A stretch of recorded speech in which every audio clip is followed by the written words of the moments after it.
Ne regarde surtout pas ces animes en famille. Ce genre d'anime qu'il faut mieux regarder tout seul, ou même pas du tout parce qu'il y a beaucoup de scènes extrêmes. Certains vont même trop loin, et c'est d'ailleurs de cela, le mec il prend tout au premier degré. Vous l'avez compris, c'est de ce genre d'anime qu'on va parler. On va parler de 4 animes à ne surtout pas regarder en famille. Comme d'hab, le petit like si t'as aimé, ça fait plaisir et ça aide beaucoup. Ton objectif c'est les 3000. Je compte sur toi, et mets-moi en commentaire un anime que tu regardes en ce moment, comme ça je sais ce qui vous intéresse pour les prochaines vidéos. Bref, nous on est là pour les animes, et les plus coquins d'entre nous qui resteront jusqu'à la fin, vous allez pas être déçus. Francis, balance-moi ce petit générique.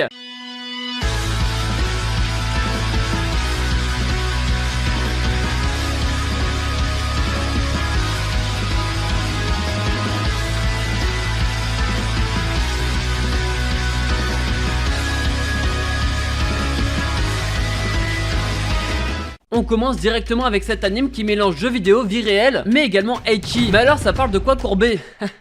Le mec il a pas compris le délire. On suit l'aventure d'Hideki, c'est un mec qui joue de ouf aux jeux vidéo. D'ailleurs dedans il est tombé amoureux d'une fille, il lui a avoué ses sentiments etc. C'était difficile, mais le plus dur reste à venir parce qu'en fait cette fille disait que dans la vraie vie c'était un mec. Depuis, Hideki, le perso principal, il est quand même mystérieux. C'est un Dark Sasuke, giga Chad. Il ne veut plus tomber amoureux, sauf que ça va être compliqué parce que maintenant il a une nouvelle guide. Dedans il y a une fille qui s'appelle Ako qui le kiffe de ouf. Pour éviter d'éviter les problèmes du passé, la guide va décider de se rencontrer IRL dans la vraie vie. Sauf que le problème c'est que Ako ne différencie pas le jeu vidéo et la vraie vie. Elle continue d'aimer le perso principal et elle considère qu'ils sont mariés, comme dans le jeu ils sont mariés. C'est pour ça que les persos principaux vont tenter de la guérir. Sauf que pour Hideki ça va être compliqué de pas tomber amoureux d'une fille qu'il connaît également dans la vraie vie maintenant. Cet anime mélange vraiment bien jeu vidéo et vraie vie, comme j'ai dit plus récemment. Il y a beaucoup d'idées qui fonctionnent.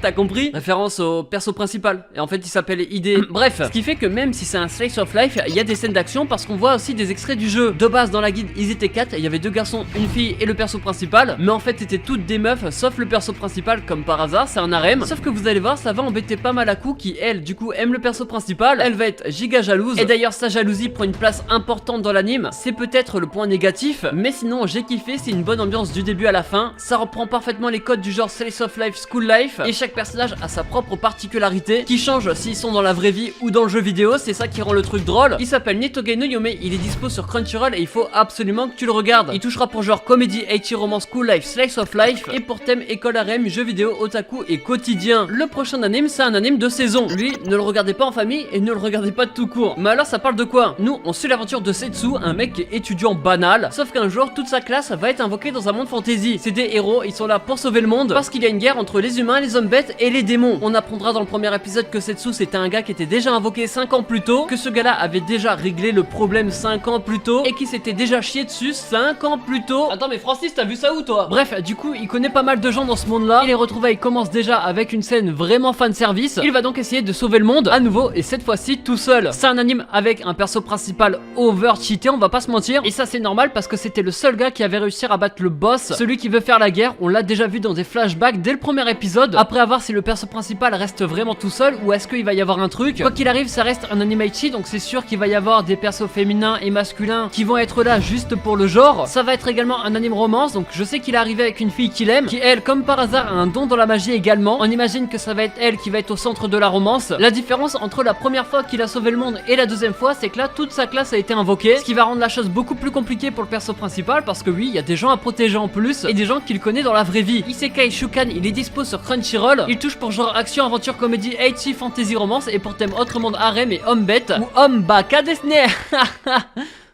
Bref, si t'as la foi, regarde-le. Le prochain anime c'est un ecchi comme vous les aimez. On en avait parlé il y a très longtemps de cela. On parle bien sûr de Orega Ojusama. C'est simple, l'histoire prend place dans un monde où il existe une école consacrée aux femmes. C'est des femmes qui sont vouées à vivre dans la noblesse. Et bien sûr tous les hommes sont interdits dans cet établissement. Le problème c'est qu'à cause de ça il y a beaucoup de choses qu'ils ne connaissent pas, comme les téléphones vu qu'ils connaissent pas le monde extérieur. Mais également les hommes, ça veut dire qu'à chaque fois qu'ils vont sortir de l'école, il y en a beaucoup qui vont être attirés par la jante masculine parce qu'ils ont jamais pu tester, parce qu'ils en ont jamais côtoyé. Pour remédier à ça ils ont trouvé un truc, c'est ramener un mec qui s'appelle Kimito. Pour eux c'était le bon choix parce que le gars il était nul partout, personne l'aimait. Mais la chose qui l'a fait ramener c'est surtout parce qu'il est gay, entre guillemets. Je dis entre guillemets parce qu'en fait il est pas vraiment gay, sauf qu'il va être obligé de le cacher parce que sinon ça va mal aller pour lui. Alors lui cet anime, faites attention quand vous le regardez, personne avec vous, fenêtre fermée. Bref tout ça parce que lui il y a beaucoup d'aichi. Il va être attiré par les filles et il y aura bien sûr des scènes gênantes de ouf parce que inversement les filles seront attirées par lui également. Il va devoir toutes les repousser parce que sinon bah sa couverture va être cassée. Mais au cours de l'histoire ça sera plutôt intéressant intéressant parce qu'il va également leur apprendre beaucoup de choses. J'ai pris l'exemple du téléphone par exemple parce que eux ne le connaissent pas, mais surtout le gros point positif, c'est le perso principal qui pour une fois n'est pas vraiment bizarre. Dans la plupart des animes comme ça, le perso principal est toujours chelou, à vouloir des scènes un peu hautes et à foncer tête baissée dans le fanservice. Là, le perso principal lui évite un peu tout ça. Ça rend l'Aichi passable. Origa Oju, il touche pour genre comédie, Aichi romance et pour thème harem. Et lui, il est dispo sur internet, donc n'hésitez pas à le regarder. Le dernier anime est plutôt bien, il s'appelle Isekai wa Smartphone. Je l'avais regardé avec Elon Musk sur mon iPhone 14 Pro Max. Ouais, j'ai envie de prouver quelque chose. Y a quoi maintenant? Nous, on suit l'aventure de Toya, un mec qui va sympathiser avec Dieu entre guillemets. Il va lui dire ouais, t'as un ongle incarné, quelque chose du genre. Attends, t'as dit quoi? Réincarné? Ah ok. Je me disais c'était pas logique. Sauf qu'il va avoir une faveur et le perso principal va choisir de garder son téléphone. Il ne pourra ni appeler ni envoyer des messages dans l'autre monde, mais il pourra néanmoins se tenir informé sur son ancien monde à lui. Sauf que ce gars-là, pareil, il va avoir des pouvoirs vraiment surhumains. Il va faire des voyages comme si de rien n'était, sauf qu'il a le pouvoir de détruire n'importe qui. Bien sûr, comme tout anime du genre, c'est un harem. Et les filles qui va l'accompagner, il va les rencontrer petit à petit au cours de ses missions ou alors dans d'autres villes voisines, comme l'anime juste avant. Et vu qu'il a son téléphone, il va pouvoir également leur apprendre pas mal de trucs par rapport à la cuisine, où il fait des glaces, ce genre de trucs qui n'existent pas dans son monde isekai. Lui présenter le jeu du shogu ou quelque chose connu, Jackie et Michael Jackson. Encore une fois, là ça crée plutôt des scènes comiques, parce que oui, moi ce que j'ai bien aimé, c'est que le perso principal il soit over-cheaté, ça on est tous d'accord dessus. Il maîtrise tous les éléments magiques, possède des pouvoirs de l'ancien temps et a déjà réussi à ouvrir une conserve avec ses pieds. Après il n'y a pas énormément d'action et le perso principal, là on va pas se mentir, il est bizarre. Il imagine souvent des scènes un peu obscènes, donc si vous le regardez, faites attention que personne ne rentre dans les mauvaises scènes. Bref, Isekai wa Smartphone, il est dispo sur Crunchyroll. Il touche pour genre aventure, comédie, fantasy, romance et pour thème autre monde, harem et magie. Je vous ai parlé de 4 animes à ne surtout pas regarder en famille. Comme d'hab, le petit like si t'as aimé, ça fait plaisir et ça aide beaucoup. N'oublie pas ton objectif, c'est les 3000. En commentaire, c'est simple, tu me mets l'anime que tu regardes en ce moment. Nous on se retrouve dimanche prochain comme d'hab. C'était Rush Manga et ciao bye bye. Surtout n'oubliez pas qu'en fait il faut absolument que je vous dise que